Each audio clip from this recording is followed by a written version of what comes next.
ଚାଷରେ କଳାହାଣ୍ଡି ଗ୍ରାଫ ଏବେ ଉପର ମୁହାଁ। ଆମ୍ରପଲ୍ଲୀ ଆମ୍ବ ପରେ ଦୁବାଇ ଚାଖିବ କଳାହାଣ୍ଡି କଦଳୀ।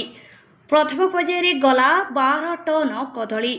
କଳାହାଣ୍ଡି 80 ଦଶକରେ ଭୂଗୋଳ ଭାବେ ପରିଚିତ ଥିଲା, କିନ୍ତୁ ବର୍ତ୍ତମାନ ପରିସ୍ଥିତି ସମ୍ପୂର୍ଣ୍ଣ ଭାବେ ଭିନ୍ନ ରହିଛି।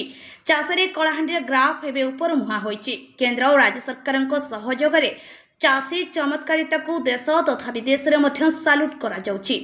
କଳାହାଣ୍ଡି ଜିଲ୍ଲାର 3 ଜଣ ଚାଷୀଙ୍କ କଦଳୀ ଚାଷ ଏବେ ସାରା ରାଜ୍ୟ ତଥା ଦେଶରେ ସୃଷ୍ଟି କରିପାରିଛି ସ୍ୱତନ୍ତ୍ର ପରିଚୟ।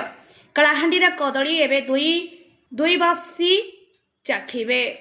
କଳାହାଣ୍ଡି ଜିଲ୍ଲା କଲମପୁର ବ୍ଲକର ଚାଷୀ ନୀଳକଣ୍ଠ ଲହଜଳ, ସ୍ମୃତିରଞ୍ଜନ ମୁଣ୍ଡ ଏବଂ ନାରାୟଣ ସାହୁ ଆଗରୁ ଧାନ ଚାଷ ସହିତ ବିଭିନ୍ନ ଫସଲ ଚାଷ କରୁଥିଲେ, କିନ୍ତୁ ଏତେ ପରିମାଣରେ କଦଳୀ ଚାଷ କରୁନଥିଲେ।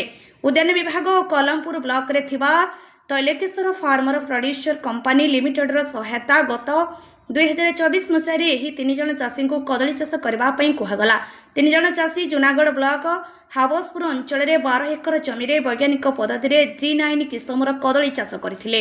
କଦଳୀ ଭଲ ଅମଳ ହେବା ସହ ବର୍ତ୍ତମାନ ଦୁବାଇକୁ ରପ୍ତାନି କରାଯାଇଛି। G9 କିସମର କଦଳୀ କେଜି ପ୍ରତି 19 ଟଙ୍କା 50 ପଇସା ଥିବାବେଳେ ପ୍ରଥମ ପର୍ଯ୍ୟାୟରେ 12 ଟନ୍ ବା 120 କ୍ୱିଣ୍ଟାଲ ଦୁବାଇ ଯାଇଥିବା ଜଣାପଡ଼ିଛି। ଏହି କଦଳୀ ଚାଷରେ 20 ଜଣ ଶ୍ରମିକ ନିୟୋଜିତ ହୋଇଥିବା ବେଳେ ଏହି ଶ୍ରମିକମାନେ ମଧ୍ୟ ଠିକ୍ ସେ ନିଜ ପରିବାର ପ୍ରତିପୋଷଣ କରିପାରୁଛନ୍ତି। କଳାହାଣ୍ଡି ଜିଲ୍ଲାରେ କଦଳୀ ଚାଷକୁ ଆଗକୁ ନେବା ପାଇଁ କଲମପୁର ତୈଲକେଶ୍ୱର ଫାର୍ମର ପ୍ରଡ୍ୟୁସର କମ୍ପାନୀ ପକ୍ଷରୁ ଜିଲ୍ଲାର ଜୁନାଗଡ଼, କଲମପୁର, ଜୟପାଟଣା ପ୍ରଭୃତି ବ୍ଲକରେ କଦଳୀ ଚାଷୀମାନଙ୍କୁ ନେଇ 150 ଏକର ଜମିରେ G9 କିସମର କଦଳୀ ଚାଷ କରାଯାଇଥିବା ଜଣାପଡ଼ିଛି। ଗତ 2021 ମସିହାରେ କଳାହାଣ୍ଡିର କପା ବାଂଲାଦେଶକୁ ରପ୍ତାନି କରାଯାଇଥିଲା। ଗତ ବର୍ଷ ଆମ୍ରପଲ୍ଲୀ ଆମ୍ବ ଦୁବାଇକୁ ରପ୍ତାନି ହୋଇଥିଲା।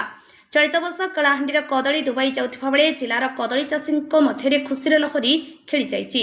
କଳାହାଣ୍ଡିରୁ ସ୍ୱାସ୍ଥ୍ୟଦୀପ ଆଦିତ୍ୟଙ୍କ ରିପୋର୍ଟ, ଅପରାହ୍ନ ଲାଇଭ୍।